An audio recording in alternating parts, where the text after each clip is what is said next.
Hey, and how's it going, guys? This is Paramanic, and today we're gonna check out a game called Silkroad Online. More specifically, a private server of the game called AinoSRO. So what's so special about this server? Well, let's talk about the basic game a bit. Well, the game came out at about 2005, so it makes this game about more than 9 years old, so it's a pretty old game, but it's still pretty popular. So why choose the AinoSRO over other servers? Well, it's really simple. It's because it's a new server, still active GMs and everything, and it's still developing server, so it's always good to play on those. And the site even has a tab which is why play AinoSRO, and let's just read it. So as we can see here, it's a stable server, GMs are very active, they are always working on balancing issues, and basically if you want to read about this more you can just pause the video and check this out. So more about the server. Well, the game actually has rates of ×5, which is not very much, but not small either. You can see the raise over here. Again, I'll say that you can pause the video whenever you want. You actually start with a fair amount of gold, which will help you. So, ×5. Why is it so special? Well, because in this game, the most boring part was to level up, because everybody wants to get to the end game a lot faster. Well, with X5 rates, you do it a lot faster, and as we saw that bots are allowed in this server. Maybe that it will go away, maybe not. I actually don't like this idea, but it doesn't ruin the fun for me at least. And another thing that really took me by surprise was the game's trailer, which I'll show you in a little bit. So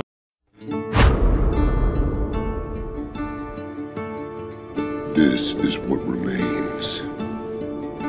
Morality, justice, mercy. They don't exist anymore. Hope is dead. Glory is lost. Consumed by everything that surrounds us.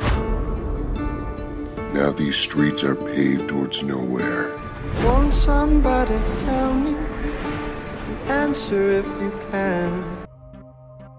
So welcome back, guys, and we're in the game. So let's start off by showing you the character creation.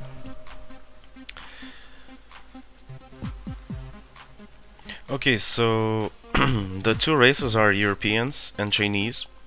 The Europeans are kind of it's kind of like a race. The Europeans can be warriors, lords, wizards, warlocks, bards, clerics, and have 9 existing weapons for each classes. And the Chinese have totally different classes dependent on their weapon. So they have like swords, blades, spears, glaives and bows, and can use the elements to strengthen them, like ice, snow, fire and water. So let's look a bit at the creation. So let's see the European. So you see that the European is a standard looking guy, like for the time it has some weird faces, a gorilla face, some demon faces, like different kind of guys.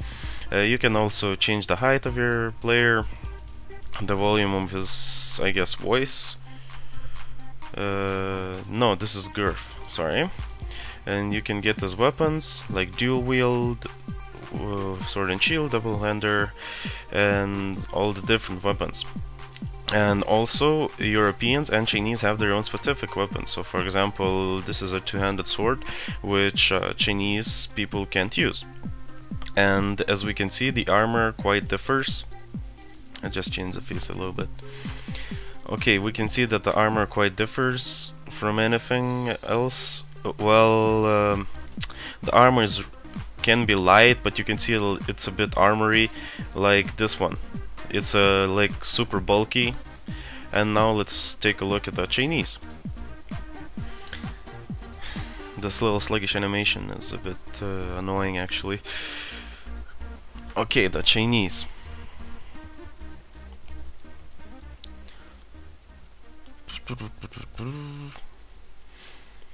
Okay, as we can see, the Chinese, they have different kinds of faces, with guys with scars, guys with makeup, and monstrous people also, like this guy, or this guy, but this actually just looks like a mask. Okay, so they have the same stuff like height, volume, and their clothes. So we can see that they wear like kind of lighter armor than the Europeans, like completely different, and their weapons are also quite different, as you can see. Well, you never saw a weapon like a glaive on a European, as I showed before. So okay, I already have a character, so let's see how is it like to be a little bit in the game. Okay guys, so we're in the game, and let's see what this game actually has to offer. Okay, so we already see that there are some people here. This is one of the starting areas. It's called Zhangan. Ooh, something is happening. Okay, so now let's just check out the vendors a bit. We can see that there's a blacksmith, and he sells like swords, glaives, another glaive, bows, shields, and you actually need arrows in this game to shoot your bow. That's not very common in games, but I guess it's how it's supposed to be. And we can see the European vendors are also here, so they have a bit more weapons, as it was actually said when we were creating a character. So basically, Chinese people cannot wear European gear, and the Europeans cannot wear Chinese gear. So yeah, and all of the vendors are right near each other, because I remember that on the official server, the Europeans started in a different area. So all the vendors are near each other, so that Europeans and Chinese people can buy wherever they want. And we also see here protectors, so it's like armor vendors, and we can see that, again, as I said, that European armor are quite bulky, as we can see from the pictures. They have like garments and everything. Okay, what more can we see here? Okay, I remember there should be a mount vendor around here. So as we can see, the houses are fairly tall, which is not really common in games. It's not like anime style, sort of. It's sort of a different style, that everything is proportional as it's supposed to be. And the graphic itself, yeah, it's quite nice. It's a little bit outdated, but it gets the job done. So let's see. What does this vendor have? It has horses, which I can get at level 10, so I only need 2 levels. Fierce Tiger, ooh, would like to try out that. We have potions, some kind of other items. Okay, so let's go outside and try a bit of combat. And as we're going outside, let's talk a bit about skills. So as we can see, skills are divided into categories: a weapon and 4 skills, at least for Chinese. We can see that there's a Bishion, which is like sword mastery, Heoksan, which is like spear mastery, and Passion, which is bow mastery. So I'm mastering in the spears. As you can see, I'm wearing a glaive, so it's kind of a spear. And we can level this up. Let's see what happens. Oh, we get a new skill. Okay, let's learn it. Let's see what it does. Can we do it? Ooh, it's an aura. Increase magical defense. Okay. Okay, as I said, these are the weapon skills, and these are your 4 skills. There's a cold, lightning, fire, and force. I'll just put my stuff on lightning, and we have another skill, which is... let's see what it does. Ooh. So the effects in this game are quite nice, and what else I wanted to say about this is that you... oh, somebody killed somebody. Oh, it's nice to display stuff like that. Okay, so I'm getting a bit sidetracked, but with the skills you have, you can... as you saw, when you're creating a character, you cannot choose a class. You make your character as you want him to be. Like, I could make him archer that shoots fire, or cold arrows that freezes my enemies or something like that. You can specialize in something, like I'm doing it right now. I'm specializing in spears, and I'm doing with lightning because I think lightning is pretty cool. But you can also be like crap at everything. Like you can have cold, lightning, fire powers. That's not something I would recommend, but it's nice that this game actually gives you the opportunity to do so. So let's kill this Mangyang. Let's see. Boom. You shall die. Okay, you can see that the skills are fairly simple, at least the low-level ones. Remember, there was a lightning one. Oh yeah, I still have it. Okay, so there are different kinds of monsters in here, like all the different sorts, and I can just show you to prove it that the map is actually really huge. So just think about the variety of monsters you can meet. Yeah, this is gonna take a while. Okay, you can actually swim from the sea. Somebody is killing me.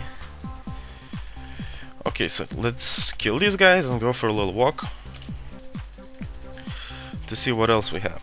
Okay, so when you start the game, you start with 500,000 gold, which I think is fairly nice, because remember back in the day when I was playing this game, I used to have money problems, and saying that I just had problems is a little bit of understatement. This is a freaking disaster. So this is like a handicap that the game gives you. Yeah, you can sell your items and everything for gold, but the starting amount is really cool. Okay, so let's see what else we have. We have skill bars, we have everything else. Okay, one other thing is that there is a PvP area, which is, at least one of them, as I remember, is Castle Wars. I remember participating in it, and there was even a GM on the other team. So it was really quite fun. And the GMs in this game are really nice. They hold the events daily, and you can participate in. You can get this the most valuable currency, which is silk. You can get stuff from it. There are events like hide and seek and just playing, hanging out with the GMs and everything. Just giveaways and stuff like that. So as you can see, the game looks really nice. There aren't many players on as of now. Probably the server about now has something like let's think about it, like 200 people, I think. But since the server is new, this will increase, I guarantee that. And I'm hoping that this video will increase the amount of people also. So let's just kill this guy. Oh yeah. Yeah, so this server is full of events and everything, really friendly GMs. And as I said earlier, one drawback to the server, at least for me, is that botters are allowed to use bots here to level up, even though the rates are ×5. So, well, I don't approve of bots, but if the server allows it, then why not, I guess. I just remember that on an official server, how are they fighting bots, and this server could do that also, if they decide on to. The server administration actually built like monsters that are called something like guardians, that are standing outside the city, and when a botter comes to it and tries to kill it, it kills him with one hit and then disconnects the player. I think that's a really creative way of fighting botters, but I guess this server won't do it. So yeah, this server is really fun to play on, and I hope to see more of you guys on it. And I think that's about all the time I'm going to spend with this game, so bye everyone and have a nice day.